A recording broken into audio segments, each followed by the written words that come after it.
While wisdom from our elders can guide us through times of trouble, wisdom from our God lifts us up and over. Top of the morning to you. So as we read God's Word in Psalm 56, with the eyes of love and a firm desire to get to know God better, we get to learn a valuable lesson about how to react about things around you when they aren't going well. The psalmist lends us his experience to learn from, just like we'd listen and learn from a family elder who's experienced life during both the good and the bad times. The psalmist assures us with this Psalm 56 that no matter how bad things seem to be going, we have reason to hope. Why? Because we have a loving and merciful and gracious God who cares for us so much he keeps on the lookout for our best interest. He sees how our enemy plots against us in secret with others out for evil.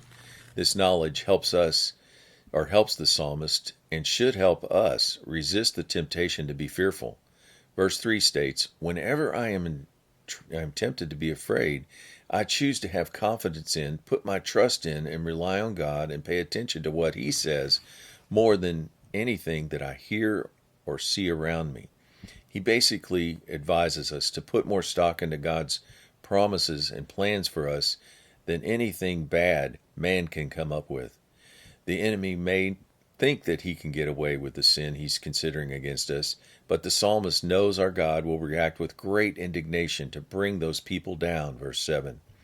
The psalmist assures us God notices every detail about our lives, to the number of tears we cry and why. They are recorded in his book of memories concerning us, just like a doting parent who keeps a baby book for each of their children.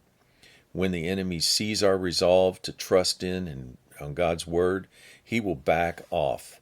Word of encouragement, just like a good parent or grandparent would do, giving us the benefit of the wisdom. The psalmist wraps things up by giving us some learning points to live by.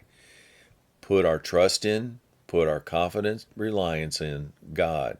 Choose not to be afraid of man more than God, for God's promises are good to deliver us from eternal death and keep us from failing. Why? Because He loves us so much, and He wants us in His presence, walking in the light in the land of the living. Have a great day.